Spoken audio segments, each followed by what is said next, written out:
เป็นแมงบ่งครับผมป๊าดทุกคนมือวานนี่เกี่ยวข้องกับธิดาลาวกลัวจะได้ขึ้นเวทีมันบ่ธรรมดาแม่จอยต้องลงมาช่วยแต่งองค์ทรงเครื่องให้กับลูกสาวปรากฏออกมาว่าชุดนั้นสวยงามที่สุดท่านผู้ชม FC แฟนคลับสบายดีมาพบมาพ่อกันอีกคลิปหนึ่งท่านผู้ชมเป็นคลิปทำอิฐของเต้ามือนี่เกี่ยวข้องกับน้องธิดาลาวไปงานหับเซินวงเสียงวิหกนกพงศกรปิดฤดูกาลปีนี้ท่านผู้ชมเป็นปีที่6แม่นบ่ถ้าจำบ่ผิดเป็นปีที่6จัดได้อย่างยิ่งใหญ่สภาพแวดล้อมบรรยากาศมื้อวานนี้เต็มไปด้วย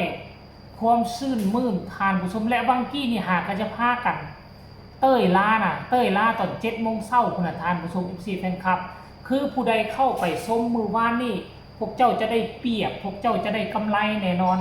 กำไรอันที่1ได้เห็นความสดใสของอาอายและก็ทีมงานของศิลปินเสียงวิหกกำไรอันที่2จะเห็น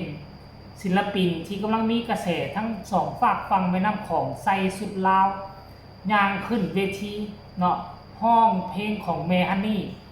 ไพเราะสนอหูทานผู้ชมอันนี้คือเรื่องราวที่มันเกิดขึ้นแต่ว่าเบื้องหลังความสวยความงามความอลังการงานสร้างการแต่งองค์ทรงเครื่องใส่สุดเพชรปักปิ้งด้วยไหมทองคำฝรั่งทานผู้ชมส่วนใหญ่แล้วปักปิ้งผ้าเบียงหรือว่าสบายเนาะเห็นแม่จอยลงรายละเอียดเป็นใหม่คนใดใหม่ทองคำคนใดท่านผู้ชม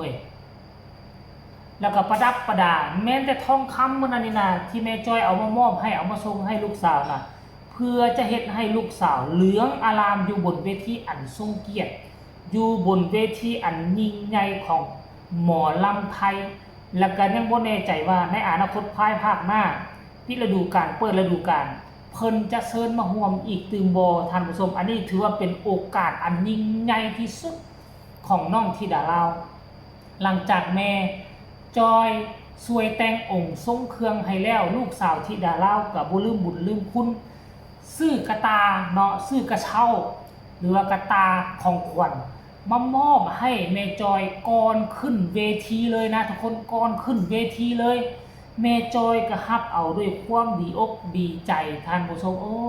เนาะเดินทางมาเป็น100 กว่ากิโลเพื่อมาทำสิ่งนี้ให้กับลูกสาว เนาะการที่เพิ่น ซื้อเครื่องซื้อของซื้อเครื่องประดับให้นะ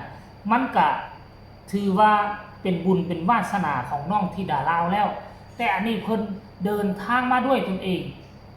มาแต่งองค์ทรงเครื่องมาจัดให้ด้วยตนเองนะมาดูแลความเป็นระเบียบเรียบร้อยขั้งสุดท้ายก่อนจะปล่อยให้ลูกสาวขึ้นเวทีนี่มันคือเรื่องมหัศจรรย์หลายคันท่าบ่ฮักกันแท้ที่ขี่รถเป็น100 กว่ากิโลไปที่ละคือเจโบลาวนี่30-40 กิโลก็บ่ไปได้คันคนบ่ฮักบ่แพงกันนะท่านผู้ชมเนาะรายละเอียดให้ทุกคนไปชมคลิปเรานี่สากลแล้วจังมาพ้อกันในช่วงต่อไปชมพร้อมๆกันเลยจอยแต่งตัวให้ไงชุดนี้คือแม่เราเขาเรียกอะไรนะเขียวกับทองเขียวทองเขียวหัวเป็ดใช่ไหมเขียวหัวเป็ดเราก็ใส่ตักเขียวขี้หมาที่ว่าเป็นแมงบ่งครับผมจอยแต่งเพื่อนน่ะโอ้ใส่สุดงามๆกับบะหมี่แบบบาดมิสางเลยลูกปุ้ยเพื่อนพ่ออะไรเนี่ยพระเอกหน่อยไอเช่นี่เจ้าสอนน้องบ่ดีจักเม็ดเลยเป็นยังไงฝนมันไปแล้วลูกพี่เห็นแล้วบัดนี้เพื่อนอันนี้คือทาลูกพี่นี่ล่ะผู้พาเห็ดพาทำมันสิมึนได้ไผ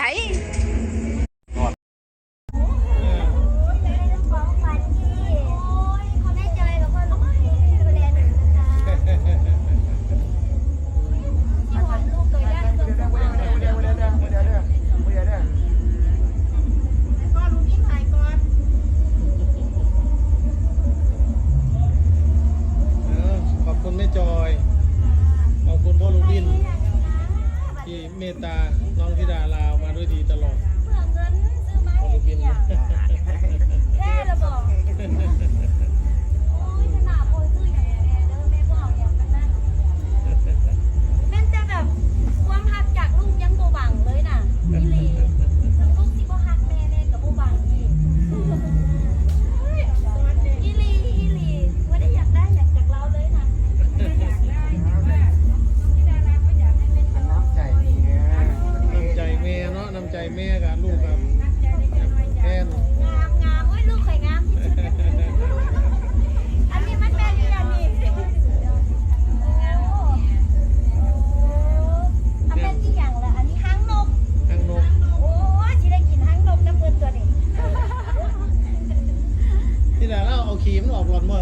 เอาขี้นกออกก่อน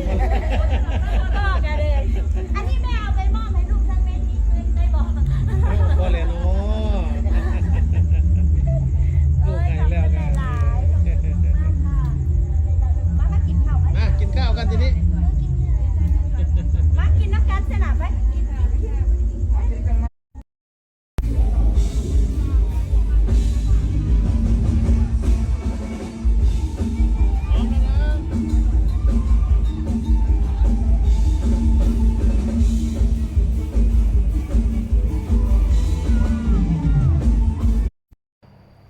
นี่นะท่านผู้ชมมิปซี่แฟนคลับเนาะ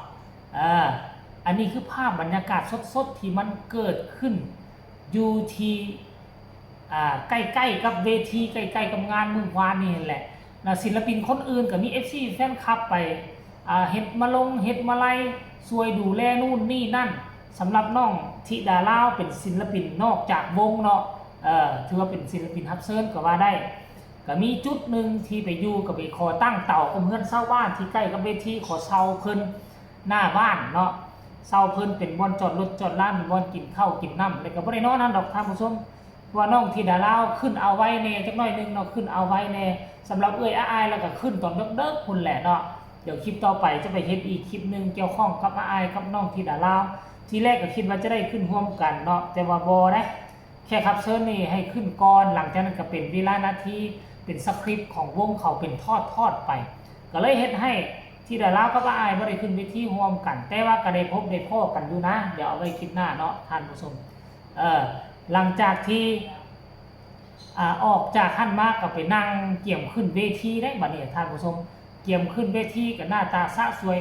ยิ้มแย้มแจ่มใสท่านผู้ชมเนาะเอ้าก็หวังว่าทุกคนจะถึกอกถึกใจใครเห็นคลิปนี้แล้วก็ฝากกดไลค์กดแชร์เพื่อเป็นกำลังแห่งใจเพื่อยกย่องแม่จอยที่เดินทางจากเวียงจันทร์ไปหาผู้ใดมีคำตำหนิติชมคำคิดคำเห็นส่งข่าวมาได้ทางใต้คอมเมนต์เนาะสำหรับคลิปนี้ขอลาทานผู้ชมเป็นเพียงซ้ำนี้ก่อนสบายดี